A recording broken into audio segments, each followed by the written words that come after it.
So I'm having a creative day today. What the hell's a creative day, Emma? What are you talking about? So it's something that my mentor and friend Claire came up with. I absolutely adore Claire, and she just helps me run my brand more efficiently. And I went to her and I was like, Claire, I'm burnt out. I can't do this anymore. I'm tired. I don't feel very creative. I'm just making the same garments over and over again. What the hell should I do? She proposed that I have 2 days a month where I just do something really creative, whether it's for the brand or whether it's for my own creativity. And so I was like, what can I do for my creative day? Decided to develop a new design for the next collection. And that design is a plus size friendly silk slip dress. So I went to TikTok and Instagram and I was like, guys, I want your feedback on this iconic garment. What do you wish you could improve about a silk slip to make it more friendly for plus size people? I got so many responses. Boy, do I have my work cut out for me. I'm going to be working on the patterns, the draping, all of that kind of stuff. So you'll get to really see the beginning stages of an idea. I have a couple of designs that I want to try out. I originally went for something very simple, and then I came back to it a couple of days later and I was like, it's too simple. I don't like it. And I want to complicate my life even further, but I felt like I could improve on it. The main problem people faced with silk slip dresses was support in the bust. It seemed that it didn't matter what size you were, what bust cup you had, everyone had struggles with the bust area. So that's going to be my main focus today. So we're going to build on the bust and then we'll build the rest of it. Whether I'll get to the rest of the dress today, I'm not sure. But what I want to do is really make sure that the bust area is perfect. So yeah, I did some research. I looked at a lot of vintage stuff, specifically vintage lingerie. I think I've got some ideas. So let's go test them out. I came in over the weekend to test a couple of ideas out before I went back and redesigned. So mainly it was more working on dart placements. So I want to build off of what I did over the weekend. So I've already kind of started constructing the bust area. I don't think it's got an official name what I'm doing, but it's inspired by Transformational Reconstruction by Shingo Sato. But it's basically you make the block, you put in all your kind of shaping that you want, and then you put in your style lines. It's a really interesting process. You can find it on YouTube. We're kind of using that method today, but to make it a bit more simple, a bit more commercialized than what his methods use. And it's a method I've used quite a lot, not necessarily in my brand, but I have used it a lot at university. I use it a lot in my own kind of personal stuff, and it's a method that I really love, and it's about time I brought it to the brand really. So here I'm just going to take my normal block, which has all my normal darts in it. I use this for majority of my made to measure orders, and this is usually my starting point, and it's based on my body shape. So we're gonna use this and we're gonna trace it out, and we're gonna make a very quick calico sample with the darts that are already on this block.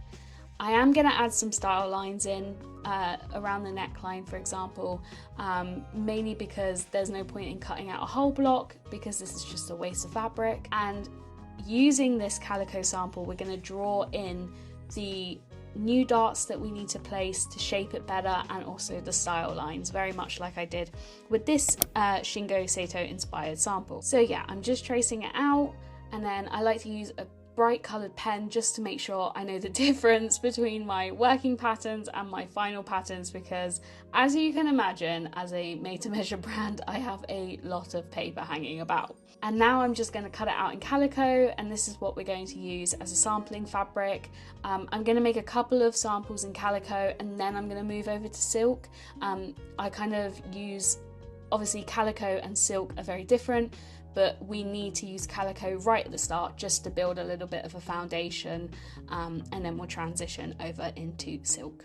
Now I'm just going to translate where my dart points are, and I'm going to sew those darts up, and we will take a look at what this current sample looks like.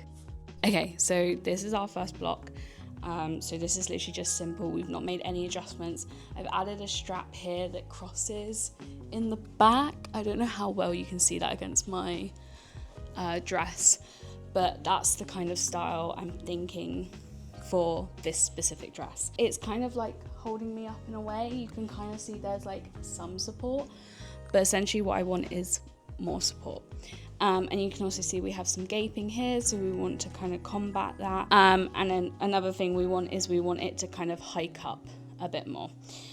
So I'm gonna go ahead and shape it now. So I'm literally just pinching where there's excess fabric and creating darts that way. As you can see, it kind of naturally becomes a dart, so it'll be very, there'll be lots of excess in one area and then it will kind of taper out.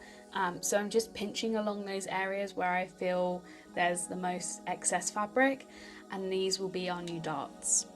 So you can see it's kind of starting to take shape now. I've shaped the bust area, so you can see there's better outline of my bust.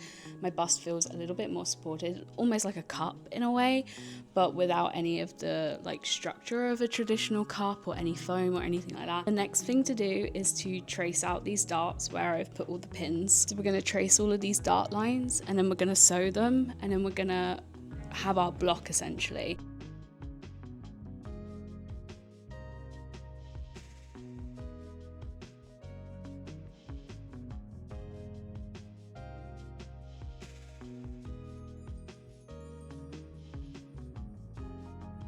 So these are our new darts essentially. You can see it's quite higgledy-piggledy.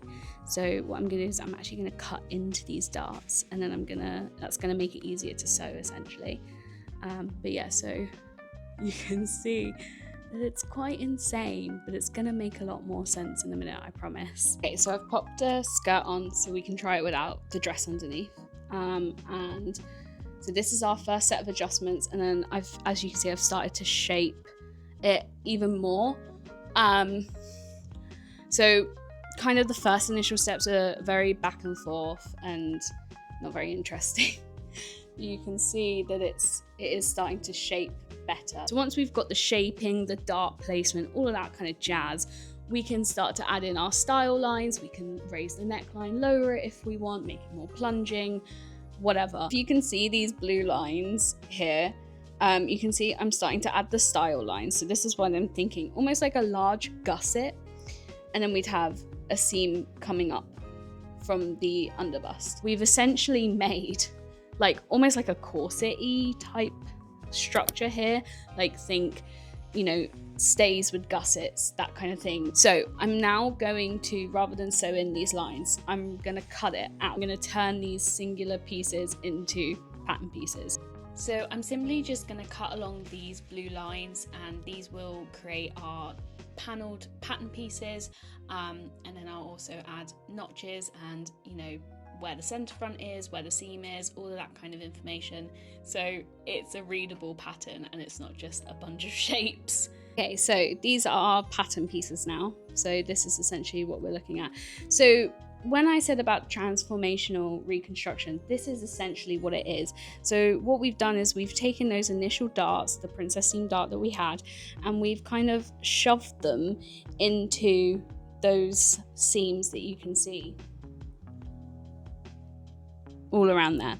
So I've added the notches so we can line it up nicely, and now I'm going to cut these out and we'll sew it together. This is our new sample. So these were the panels, and you can see I've already made just a slight adjustment to them. With the adjustments that we've made, and make the pattern, we're going to test it in silk. Other thing I was thinking, because obviously I want these straps to be adjustable, I'm thinking of putting the adjustable section on the front here and making it like a little feature, like we could have a little gold ring or something, just because I hate trying to adjust stuff and having to like basically take the whole thing off to adjust it. It would be great to adjust it here. So now I'm going to make a silk version of the sample, and this is just going to help us fine tune anything with the pattern and make sure that, you know, it's translating well to silk, because obviously calico and silk are quite different fabrics. Bloody hell, it's so sunny all of a sudden. Right, so this is our first silk prototype. It is not great. I just hastily put it together. We have a few things to sort out. So a little bit more needs to be taken off here. I also think the dart that I've popped in here, I'm actually gonna make into a full seam so it lays really nice and flat. Also the side needs taking in just ever so slightly. It's a little bit too baggy. I can still get my hand up there, but it was just a bit too loose. I'm gonna go adjust the paper pattern now, and then we'll make a new front. Yee! So this is our second silk prototype. I have made the adjustments. I'm really happy with this. So I'm gonna make a full prototype now. I'm gonna test the whole design and see how it works. Make sure there's no pulling in weird areas. So yeah, I'm gonna pattern cut that and I will come back to you when it's done. So it might look weird, but I'm gonna fold my paper, and this is because we're now gonna work on a half pattern rather than a quarter pattern. So everything we've done so far has been a quarter pattern, and we've folded the fabric, and now because we want to cut this dress on the bias, we want to have a full half of a bodice. So that's why I fold the paper in half, because it's easier to translate than rather draw on one side then draw on the other. So I usually draw on one side and cut it out, and it mimics the other. So you can see I'm placing it on the bias here, and this will give extra stretch and drape and just make the silk so much nicer. That's the way silk should be, is on the bias. I've made a whole dress. It's obviously a sample because it's not great. I like it, but I'm just not happy with the bust situation. I feel like I could do better than this. And also style wise, it's just not, like, I don't know, it's not working for me. But the bottom section, beautiful, perfect, we do not need to change that. But I still need to work on the bust section. I also added a second strap, which I think is going to give even more support. I don't have much time left today, but I'm going to try one more calico sample, and I'm going to try recreating that cathedral bra. Yeah, I'm gonna have a quick test of it, see how it does in the calico, maybe do a slight fitting, and then I'll have to have a good think about where I want to take this design, because we've got options, which is great. I mean, we started with nothing and now we're here. And the thing is, people might like this, but I just don't think it's my best, and I want to continue working on it. They didn't build Rome in a day. Hate to be cliche, but they're right about that. Okay, last sample of the day. I much prefer this shape.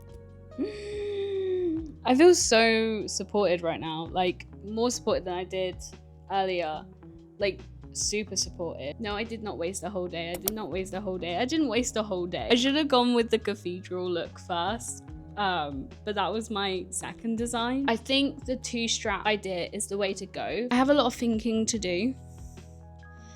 I think I need to go back to 2D for a moment and do some more designs, some more variations, and then I'll bring it back to 3D.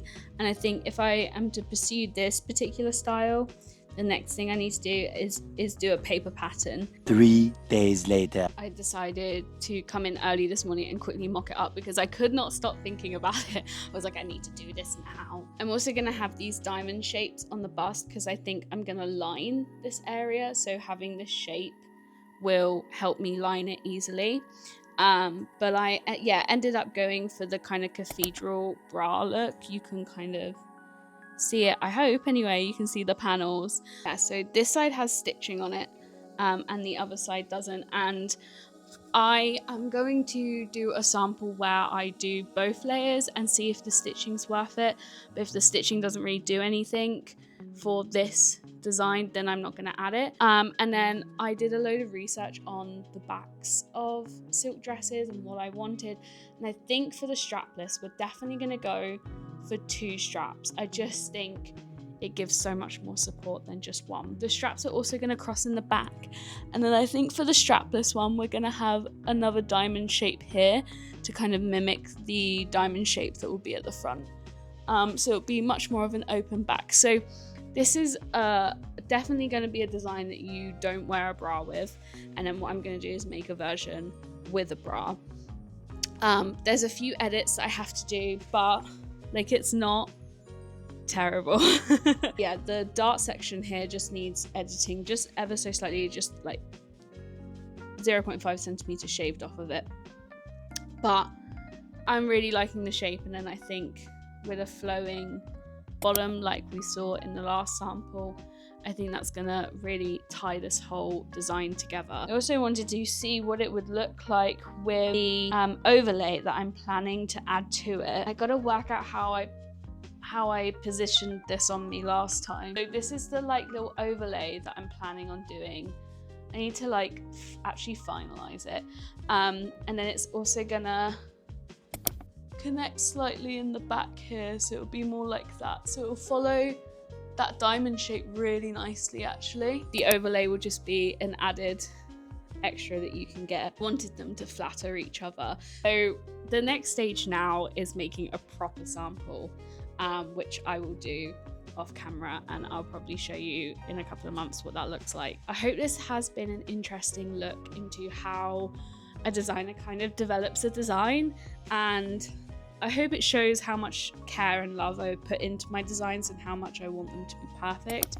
And again, I know I always say it, but I also hope it puts fast fashion into perspective, because their turnaround times for designs to shop floor are about a week, if not 2 weeks, but it's never longer than that. Whereas like this is taking me a day to perfect, and now I've got to work out how I'm gonna make it. Do you know what I mean? And I designed it like 3 months ago, and I designed about 1 million versions of it. So it really does take time. And the next thing I need to do as well is figure out the strap situation, what if I want to use a stretchy strap with an adjuster or just a silk strap with an adjuster. Now I've got to sit and work all of that out, and then I've got to test those as well. So yeah, it really does take time. And unfortunately, I'm not giving myself enough time really, so I am gonna have to pick up the pace a little bit. But I think, yeah, like I feel really cute wearing this. I think it's really sweet. So yeah, I hope you've enjoyed this video and it's been interesting, and let me know if you want to see more of these in the future. Anyway, I'll love you and leave you. See you later.